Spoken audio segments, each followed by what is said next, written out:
Olá, estamos de volta com mais um Articidade e hoje nós vamos conversar com o multiartista Nai Gomes. Com certeza, se você é de João Pessoa, já deve ter visto algum trabalho do Nai, o seu ativismo político junto com a negritude, né, o seu trabalho de acolhimento e também o seu trabalho de fomento à arte, porque recebe, né, muitos eventos e muitos artistas também para mostrar o seu trabalho. É isso aí, Nai. Vamos lá? Vamos lá, Pedro, nesse bate-papo.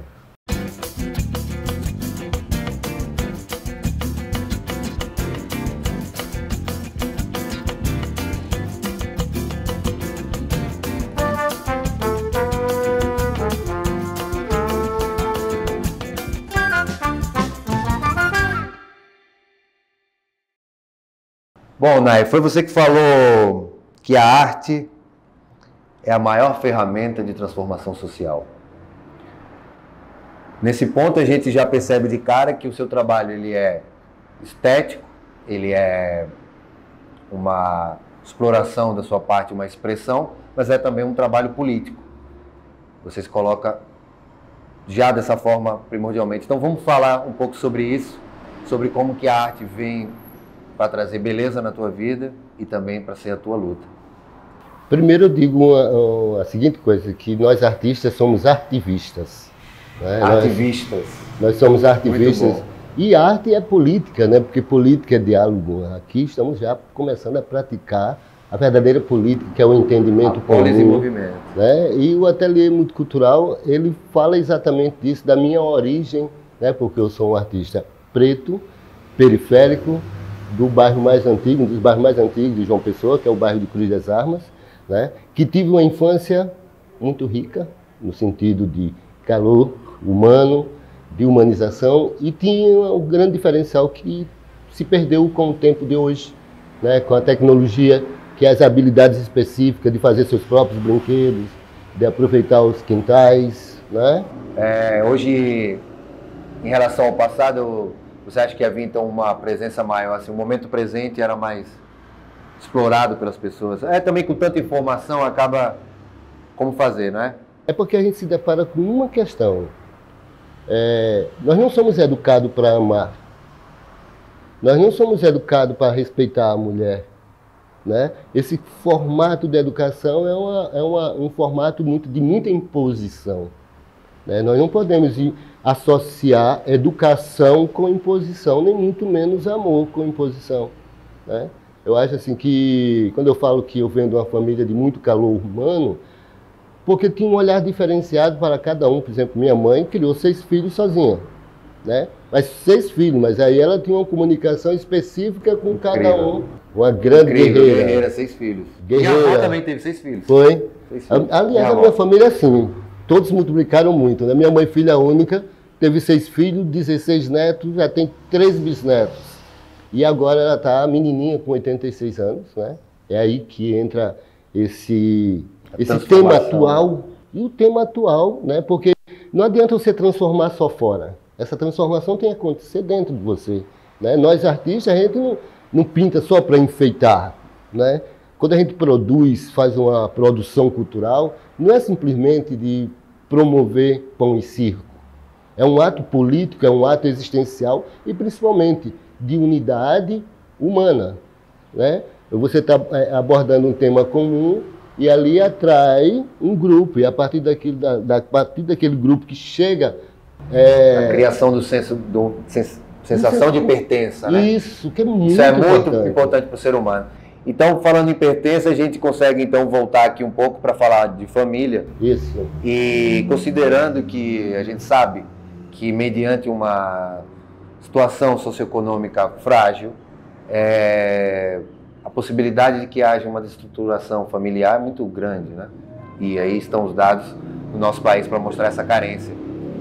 Então, eu acredito que um trabalho como o seu deve vir, então, preenchendo essa lacuna e construindo esses espaços de pertença, né? Nai, você trabalha com artes plásticas, artes cênicas, é um fomentador da cultura na nossa cidade, é um amigo da negritude, é um ativista conhecido, amado e respeitado. Como que você acha que Claro que agora, com esse novo governo, a gente tem, né, até uma possibilidade de diálogo maior, no mínimo. Mas como que você acha que está o cenário hoje? O que você acha que a gente tem que continuar fazendo o que está acertando? Eu digo que é apostar na humanização. Né? Por exemplo, eu não vou transformar nenhuma estrutura. Não vou transformar, porque desde que o mundo existe uma questão de classe. Existe uma coisa que é muito marcante, que é o tempo. O tempo não se marca num relógio. Há um tempo existencial, principalmente das pessoas, tem seu tempo útil. Sim. Né? Aí eu falo para a imaterialidade, e você não leva nada. Claro. Né? Mesmo que seja preciso... O estilo do tempo passa, né? É. Ainda que sejam humanos infinitamente, mas vai passar. Outros humanos. Né? Vai passar. Eu acredito nisso, nesse diálogo em que eu estou próximo de mim. Aí sim, porque eu tenho condições de eu me espelhar, e eu me espelhando, eu creio, eu vivencio a transformação do outro. É possível tocar no coração do outro.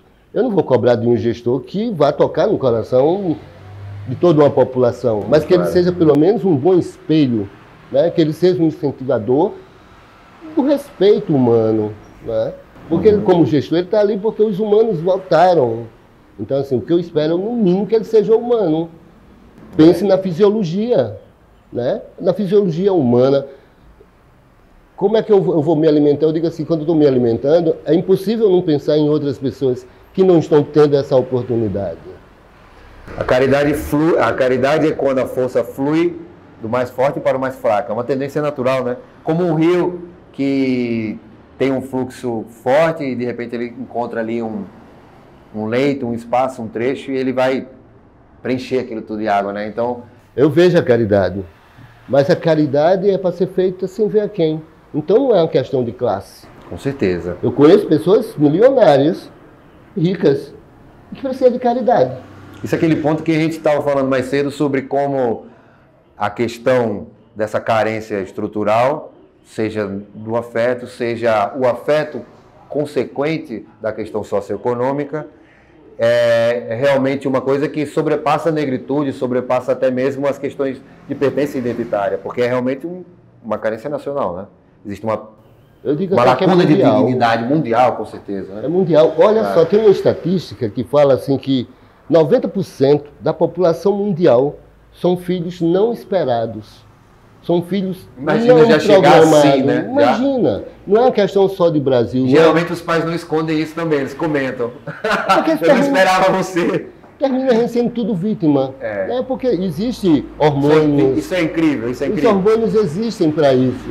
O que cabe é ancorar, né, o juízo. Não é para ter isso, é preciso ter uma antecedência que se chama educação. Educação, investimento em educação. Condução humana. Não que eu seja privilegiado por ser artista, porque eu vejo todo ser humano como artistas em sua potencialidade. Então, Nai, você falou agora há pouco sobre a Dona Penha, sua mãe, e tem um trabalho que você está desenvolvendo agora que fala sobre isso. Comenta com a gente um pouco isso. Esse trabalho, essa série se chama Materna Idade, né, que é um tema peculiar, um tema muito forte, que é o etarismo, né? Quem não morre cedo, morre tarde, e todos se deparam com essa questão, né? Você foi cuidado e você vai ter que cuidar. Ter que cuidar é o sinônimo de o amor, do acolher. E eu estou vivendo isso com a minha mãe, que é guerreira, que olhava para cima de tão grande, e hoje eu olho para baixo vendo aquela senhora pequena, na qual está precisando de carinho, de dar banho. Eu, como homem, né, me deparar cuidando de uma mulher, né, isso me levou a muita dor, a um processo de dor. E esse processo de dor gerou uma série. É uma série de cura, uma série que me despertou para a importância mesmo do que é a porta da vida. Porque as mulheres são portas da vida para homens e mulheres. Né? E nós não somos educados para reconhecê-las. Né? Nós não somos educados para amá-las como merece, realmente. Eu fico perguntando, quando foi que disseram que a mulher era menor do que o homem? Em que processo da história? Está entendendo? Essa negação. Né? E quando eu me deparei com a maternidade, eu vi que as mulheres não têm paz nem mesmo mortas, nem velhas. E como que está sendo o seu processo criativo para trabalhar essa cura assim, com você, em relação também altos trabalhos que você fez? Como que você está se sentindo? Tem sido muito redentor, muito libertação. Eu não gosto desse libertador, né? Essa série ela traz uma libertação, é uma ação que liberta, porque não é só a obra, mas toda uma temática. Cada tela dessa, cada trabalho que eu estou fazendo tem uma análise profunda, né? Que tem até um ditado que diz assim, que a mulher torna-se mulher quando é mãe, né? Aí eu me deparei que eu me tornei um homem também quando fui pai. Então não há diferença nesse sentimento do que constitui a gerar uma família. vida parece concluir um tipo de ciclo, né? Eu acho que a maior obra de arte, a maior obra de arte é você parir um ser que traz geneticamente e até no movimentar parte sua, sabe? Eu, em 1990, eu fui pai e para mim foi um dos momentos mais ricos, quando me deparei com a minha orfandade mesmo, da minha referência de homem massa. Eita, cadê o meu vizinho, um bom marido? Meu tio era um cara ético com a sua esposa, meu avô, meu pai. E isso foi muito importante porque aí eu tive que virar o espelho para mim e trazer a responsabilidade para mim e assim libertar todos que vieram antes de mim. Com certeza. Porque eu acredito que eu, sendo um homem melhor a cada dia, eu estou libertando todos que vieram antes de mim, tirando esse peso do julgamento, da condenação, reconhecendo que nós homens também somos órfãos, somos frágeis, e nós homens também com essa série eu percebi que nós também somos constituídos de água. Nós temos a mesma proporção de água, então por que a lua move só as águas femininas? A lua move todas as águas, né? Arrepia a pele, não é assim, Lobo? É. Né? Verdade, toca a boa, nossa né? alma, toca a nossa Sim, alma, claro. né? Não há diferença. A alma não tem sexo. Essencialmente, nós somos um ser. E quanto forma densa, temos um gênero. Então, assim, a minha arte está ligada diretamente a esse contexto de humanização para que possa ser um portal de autoconsciência, Então, não de decoração. é muito interessante, Nai, observar o seu trabalho e conversar com você e a gente perceber que existe realmente duas confluências fortíssimas no seu trabalho, uma espiritual, né, metafísica, e a outra é um trabalho político, ativo, né?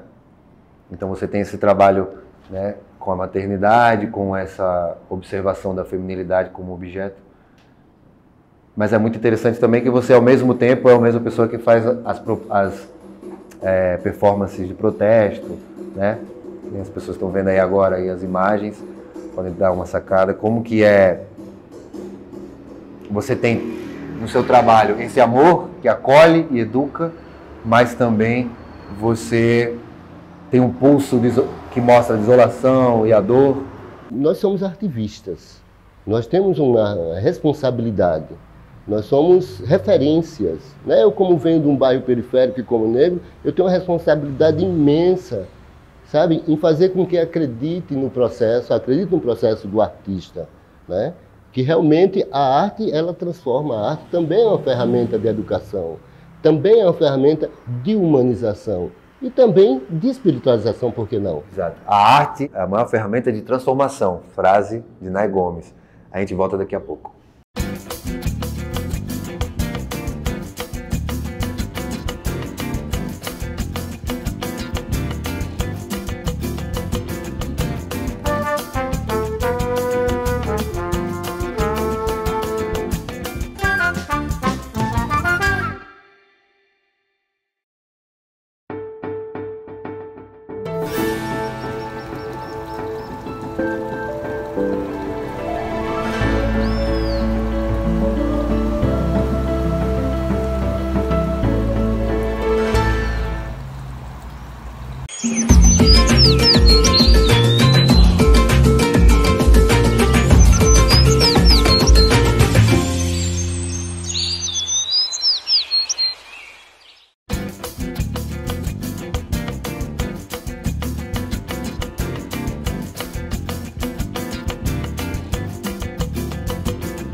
Estamos de volta com Articidade, com Elionay Gomes, o nosso querido Nay, multiartista e ativista da negritude paraibana. Nay, a gente já sabe que você está preparando uma coisa nova, que é lá no 155, no Casarão Azulejado, novo espaço do ateliê. Conta pra gente essa história. Primeiro eu vou contar o melhor, né? O melhor. Eu, como acredito que não há identidade sem memória, e depois de 18 anos eu me deparo, né, resgatando uma memória, que é o Sobrado Azulejado, o famoso casarão da Rua da Areia 155, que completou dia 27, 171 anos de história, né, onde é um resgate histórico, porque em frente desse casarão foi o início do Carnaval Tradição, já foi comando da polícia, já foi pousada, já foi bordel, já foi do alto nível ao baixo nível, e hoje são os escombros, né? Que... Dali surgirá... Dali surgirá, já é. Né? Muita arte e muita festa. Muita festa, muita arte e muita humanização, né? Muita unidade, muita unicidade, né? Porque o ateliê é isso. O ateliê multicultural surgiu para suprir as necessidades, né? Não só de artistas, mas para desenvolver um olhar diferenciado para os moradores aqui do Centro Histórico e do entorno do ateliê. O que você acha que o teu trabalho, você pode olhar assim agora e dizer que te trouxe, né? Enquanto homem, ser humano, artista, o que você pode dizer para a gente que o teu trabalho trouxe para você? Assim? O trabalho trouxe o mais importante, que eu posso olhar para todos e dizer: eu sou Elionay Gomes do Nascimento, artista multivisual e gestor cultural, e que eu posso transformar não o mundo, mas eu posso transformar o meu mundo, que é isso que eu sou referência. Um ser ativo. Todo ser humano pode transformar o seu mundo, o seu próprio mundo, que a transformação começa dentro para fora. Né? Então, assim, é um momento muito feliz da minha existência nesse plano, é estar exatamente nesse restauro, estar exatamente neste local de desafio, porque é uma missão. Trabalhando com afeto e memória, né? Onde a minha riqueza é minha identidade, é a minha arte. Todo o meu recurso material, que vem do imaterial, é minha arte. Que ela se desdobra em cenografia, em design, em figurino, em roteiro, em audiovisual. Quando a gente olha assim a cultura no mundo, né, seja pop ou seja cultura cult, seja qual for o hemisfério cultural, a gente vê uma presença da cultura africana muito forte, né? E mesmo que a gente ainda esteja numa luta contra o racismo, mesmo que a gente ainda esteja lidando com uma série de problemas estruturais, como que é para você observar esse momento assim de tanto poder, ainda que haja tanto para fazer, mas como que você enxerga assim, esse momento atual da arte negra, da negritude no mundo? Eu Brasil, consigo olhar com o olhar que nós somos os primeiros habitantes do planeta. Tudo veio depois de nós, pretos. Tudo veio depois de nós, pretos. E cultura, para mim, é toda expressão do ser humano. Não é um quadrado, não é um redondo. É a expressão, é como ele se mostra, né? Como ele mostra o que faz, o que é, o que quer. Para mim, cultura é isso, né? E isso é do ser humano. O homem criou divisões. Nós somos produtos do meio. Se nós tivermos, começar a conviver só com pessoas que se comunicam grunhindo, a gente vai grunhir também. O que você acha que realmente é terrível, o que realmente te frustra, né, como homem negro, como artista? A desumanização. Sacanagem. Eu já fui guerreiro desse jeito, querer dar uma voadora. Claro. Né? Sei como é. Mas passou. Porque não há culpa nem culpado. Verdade. A gente tem que ter um olhar maior, um olhar de cima. Tem razão. Sabe? Uma coisa puxa a outra. De repente está no alto, vai para o baixo, enfim. Há que seguir em frente. Eu digo que nós estamos aqui para sabermos quem somos nós, o que queremos. Nós não viemos para outra coisa, o tempo é curto. O tempo é curto, a estrutura não permite. Então, falando em desejo, o que é que você deseja para o futuro? Fala pra gente. Muito amor, muita unidade, muita união, saca? Muita fé em si, sabe? Deus dentro, não é Deus fora. Isso, o resto são imagens, né? Nós somos a imagem da nossa fé. É nisso que eu acredito. Por isso que eu acredito no ser humano. Um dia que eu deixar de acreditar no ser humano, eu estarei desacreditando de mim. Eu acredito no outro. Para mim, a minha maior potencialidade, o que me fomenta, o que me faz ser um homem feliz, é a possibilidade de transformar o outro assim, no tato, no que eu alcanço. Passou de 2 casas, eu não alcanço, a não ser que eu vá lá bater. Verdade. Sabe? Mas bateu na minha porta, o peito está aberto e as mãos também, porque a fisiologia é a mesma. Prêmio Petrobras, Prêmio Ariano Suassuna. Nai, você também mete bronca nas artes cênicas. Sim. Vamos falar um pouco sobre esse espetáculo carregado de história, carregado de identidade, que é o Alto dos Orixás. Fala pra gente. O Alto dos Orixás ele surgiu, né, a partir da necessidade de criar um ato público diferente. Né? Então eu escolhi o Ponte Sem Réis por ter sido um mercado negro, por continuar sendo um local de povos de rua abandonado. E eu queria que o ato público acontecesse, mas eu queria que o ato público fosse de forma diferenciada, que resgatasse a memória da tradição, da cultura e também servisse como para enfrentamento ao racismo e contra a intolerância afro-religiosa. Foi aí que eu criei o Alto dos Orixás.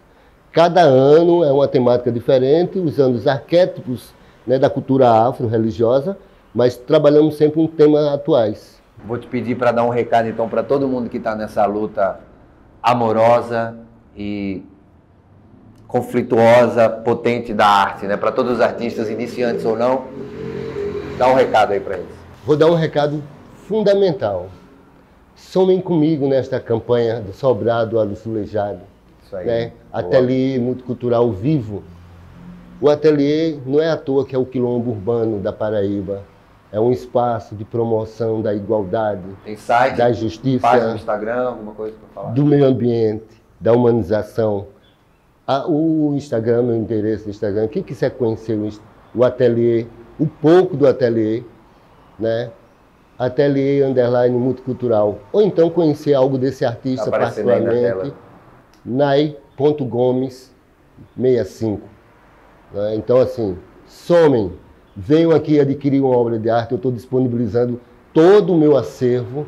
Contrate meu serviço, tem quadro de todo tamanho. Você pode comprar desde com R$5 até o que quiser. Aqui é a galeria do Ateliê Multicultural, está funcionando aqui na Avenida Dom Pedro I, número 35, em frente à Praça do Bispo.